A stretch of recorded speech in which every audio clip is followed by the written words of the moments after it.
ഇപ്പോൾ ഓരോ 6 മാസം കൂടുമ്പോഴും നമുക്ക് പുതിയ പുതിയ ടെക്നോളജീസ് വന്നുകൊണ്ടിരിക്കുകയാണ്. അതുകൊണ്ട് തന്നെ നമ്മളൊരു മാനുഫാക്ചറിങ് യൂണിറ്റ് നടത്തുന്ന ആൾക്കാരാണെങ്കിലും അതിനകത്ത് ടെക്നോളജി അപ്ഗ്രേഡ് ചെയ്യണം, അല്ലെങ്കിൽ മാനുഫാക്ചറിങ് യൂണിറ്റ് കുറച്ചുകൂടി ഇംപ്രവൈസ് ചെയ്യണം എന്നുള്ള ആൾക്കാർക്ക് കൺഫ്യൂഷനാണ് നമുക്കിതിനകത്ത് ഏത് ടെക്നോളജി ഉപയോഗിക്കണം എന്നുള്ളത്.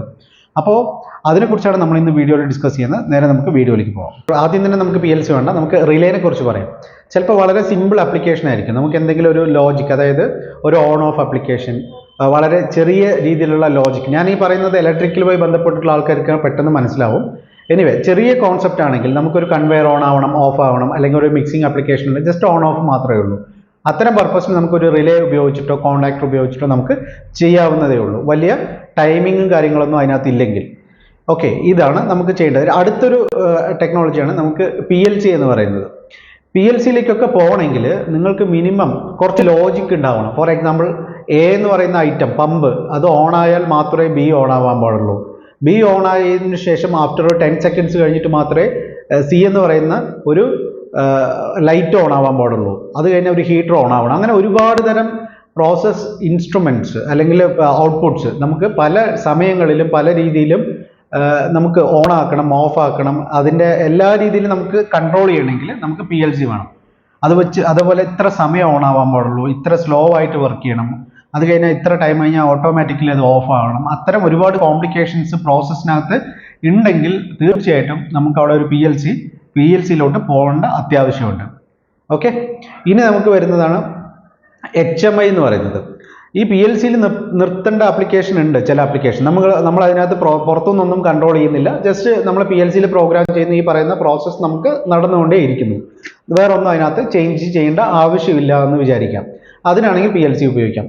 ഇനി HMIയിലേക്ക് എന്തിനു പോകണം എന്ന് ചോദിച്ചാൽ, നമുക്ക് ഒരു റെസിപ്പി ഉണ്ട്. ഇപ്പോൾ ഒരു മാനുഫാക്ചറിങ് ചെയ്യുമ്പോൾ, ഒരു പ്രോഡക്റ്റ് മാനുഫാക്ചർ ചെയ്യുമ്പോൾ പെർട്ടിക്കുലർ ടെമ്പറേച്ചറും ഇത്ര ലെങ്ത്, അല്ലെങ്കിൽ 10 മീറ്ററിൻ്റെ 10 പ്രൊഡക്റ്റാണ് എനിക്കിപ്പോൾ വേണ്ടത്. അപ്പോൾ എനിക്കത് ടൈപ്പ് ചെയ്യണം. ഓക്കെ, 10 മീറ്റർ 10 പീസ് എന്ന് എനിക്ക് അടിച്ചു കൊടുക്കണം. അപ്പോൾ നമുക്ക് അവിടെ HMI, ഒരു സ്ക്രീനിൻ്റെ ആവശ്യമുണ്ട്. അതിനാണ് HMI എന്ന് പറയുന്നത്.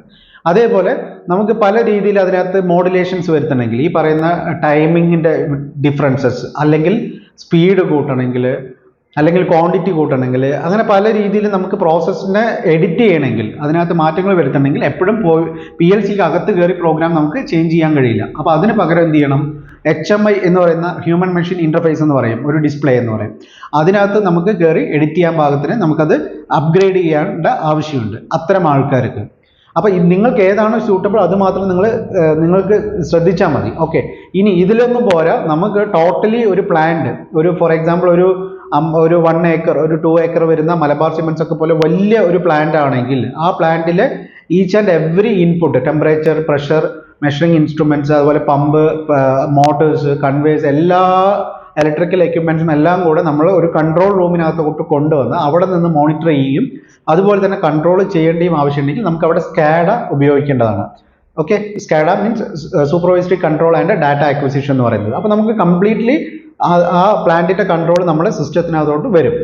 ഇനി നമുക്ക് അതും പോരാ, നമുക്ക് അടുത്ത ലെവലിലേക്ക് പോകണമെങ്കിൽ, അതായത് ഈ പറയുന്ന ഡാറ്റ മുഴുവൻ നമുക്ക് ഒരു അമേരിക്കയിലിരിക്കുന്ന നമ്മുടെ GMന് കാണണമെങ്കിൽ, അല്ലെങ്കിൽ ഒരു റിമോട്ടിൽ ഇരിക്കുന്ന ഏതെങ്കിലും ഒരു കൺസേൺ പേഴ്സണ് മോണിറ്റർ ചെയ്യുകയും അതേസമയം അയാൾക്ക് കൺട്രോൾ ചെയ്യുകയും ആവശ്യമാണെങ്കിൽ നമുക്കൊരു ക്ലൗഡ് ബേസ്ഡ് ആയിട്ട്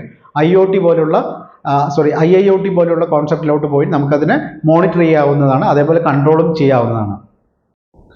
അടുത്ത നമുക്കൊരു ടെക്നോളജിയാണ് DCS എന്ന് പറയുന്നത്, ഡിസ്ട്രിബ്യൂട്ടഡ് കൺട്രോൾ സിസ്റ്റം.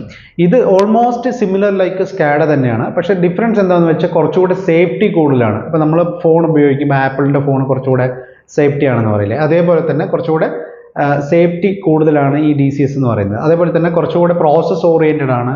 സിംഗിൾ ലൊക്കേഷനൊക്കെ ആണെങ്കിൽ നമുക്കിത് ഹാൻഡിൽ ചെയ്യാം. മൾട്ടിപ്പിൾ ലൊക്കേഷൻസ് ഒക്കെ ആണെങ്കിൽ നമുക്ക് SCADAയിലേക്ക് പോകുന്നതുകൊണ്ട് തെറ്റില്ല. അപ്പോൾ മോസ്റ്റ്ലി SCADA എപ്പോഴും ഒരു ഡാറ്റ അക്വിസിഷനും അതിൻ്റെ മോണിറ്ററിങ്ങും ആണ് കൂടുതൽ പ്രയോറിറ്റി കൊടുക്കണമെങ്കിൽ, DCSനകത്ത് കൺട്രോളിങ് കൂടുതലായിട്ട് കൊടുക്കുന്നുണ്ട്. അതിനുള്ള ഓപ്ഷൻസും കാര്യങ്ങളെല്ലാം കൂടുതലാണ്. ഇതാണ് DCSലെ പ്രത്യേകത. അപ്പോൾ നിങ്ങൾ ഒരു മാനുഫാക്ചറിങ് യൂണിറ്റിൽ വർക്ക് ചെയ്യുന്ന ആളായിക്കോട്ടെ, അല്ലെങ്കിൽ മാനുഫാക്ചറിങ് യൂണിറ്റ് നടത്തുന്ന ആൾക്കാരായിക്കോട്ടെ, നിങ്ങൾക്ക് എന്തെങ്കിലും സംശയങ്ങളോ അല്ലെങ്കിൽ ഇതുമായി ബന്ധപ്പെട്ട് എന്തെങ്കിലും റിക്വയർമെൻറ്റ്സോ ഉണ്ടെങ്കിൽ കമൻറ്റ് ബോക്സിൽ മെൻഷൻ ചെയ്യാം. ഞങ്ങളുമായി ബന്ധപ്പെടാവുന്നതാണ്. വാട്സാപ്പ് നമ്പർ കൊടുക്കുന്നുണ്ട്. Thank you.